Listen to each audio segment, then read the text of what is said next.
Hi అండి, అందరికీ నమస్కారం. నేను మీ దేవిశ్రీ అండి. ఈరోజు రెసిపీ వచ్చేసి కోడిగుడ్ల పులుసు అండి. ఎగ్ పులుసు మీకు ఎలా ప్రిపేర్ చేయాలనో ఎలా తయారు చేయాలనో చూపిస్తానండి.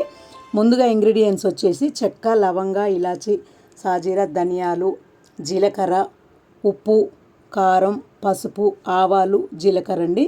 కొంచెం మనం నిమ్మకాయ సైజ్ అంతా చింతపండు అండి, 4 ఉల్లిపాయలు, 4 టమాటా, 4 పచ్చిమిరపకాయలు, కొంచెం కరివేపాకు, కొంచెం కొత్తిమీర అండి. నేను 1/2 డజన్ గుడ్లు తీసుకున్నానండి.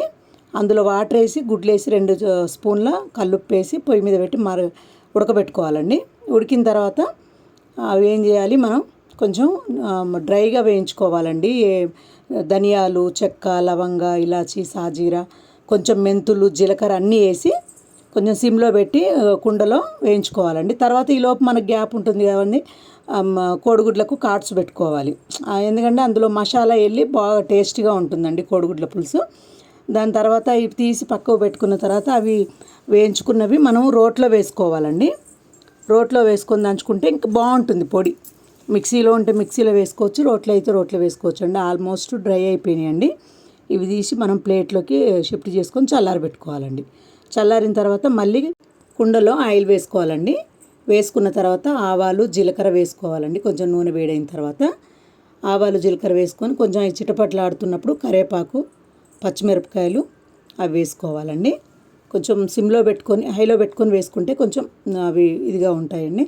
దాని తర్వాత ఉల్లిపాయ ఉంది కదండి, సన్నగా తరిగి పెట్టుకున్న ఉల్లిపాయ వేసుకోవాలండి. మనం పెట్టుకొని ఇప్పుడు కొంచెం మీడియంలో పెట్టుకొని వేయించుకోవాలండి.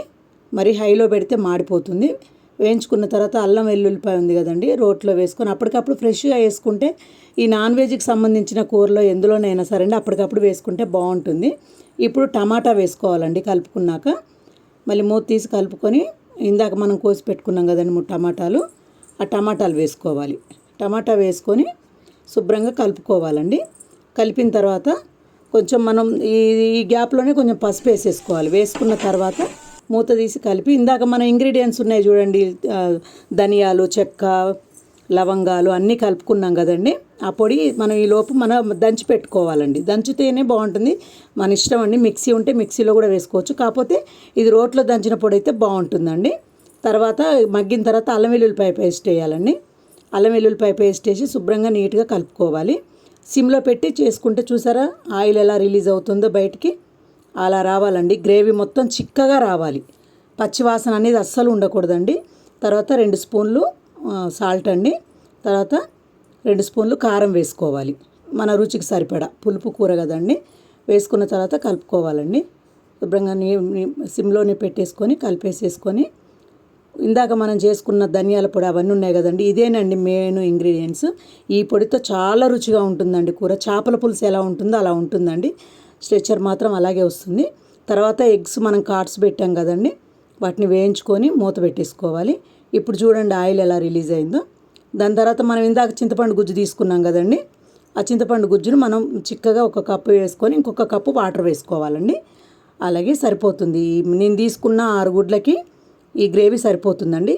కొంచెం ఒక 2 మినిట్స్ హైలో పెట్టేసి కొత్తిమీర వేసి తర్వాత ఒక 2 మినిట్స్ సిమ్లోకి పెట్టుకోవాలండి. చూసారా ఎలా వచ్చిందో, చాలా బాగుంటుందండి. చపాతీకి కానీ, జొన్న రొట్టెకి కానీ, రైస్కి కానీ, దేనికైనానండి. వెజ్ బిర్యానీకి కూడా బాగుంటుందండి ఇది. మీకు నచ్చినట్టయితే ఇలా ఇంట్లో ప్రిపేర్ చేసుకోండి అండి. చిక్కగా వస్తుంది, ఎక్కడ కూడా ఎక్కువ వాటర్ అనేది వేయలేదండి. చాలా చిక్కగా గుజ్జుగా వస్తుందండి, నీళ్ళు కాకుండా గుజ్జుగా వస్తుంది. ఎంత చిక్కగా ఉందో చూడండి. చూడండి ఇప్పుడు మీకు తీస్తే తెలుస్తుంది కదండి ఆ పులుసు. మనం ఆనియన్స్ సన్నగా తరుక్కున్నాం కదండి, అంటే ఉల్లిపాయ పెద్దగా ఉంటే తొందరగా ఉడకదు. సన్నగా తరిగిన తర్వాత మనం ఫస్ట్ సిమ్లో హైలో పెట్టుకొని చేసుకుంటే ఇలా గుజ్జుగా వస్తుందండి. ఇలా ప్రిపేర్ చేసుకొని మీ ఇంట్లో కూడా మీకు నచ్చినట్టయితే ఇలా చేసుకొని ఒకసారి చూడండి. సేమ్ చేపల కూర లాగానేనండి, దానికి సంబంధించిన ఇంగ్రీడియంట్సే వేసాము. చాలా బాగుంటుంది. ఒకరోజు మొత్తమైనా పాడవ్వదండి. ఇలా మనం నేను అన్నంలో ప్రిపేర్ చేశాను చూడండి, అన్నంలోకి వేసుకున్నాను. ఎలా ఉంటుందో మీకు ఒకసారి చూపిస్తానండి. మీకు ఇలా నచ్చితే ఇంట్లో కూడా ట్రై చేయండి. నా ఛానల్ని లైక్ చేయండి, షేర్ చేయండి, సబ్స్క్రైబ్ చేసుకోండి. Thank you.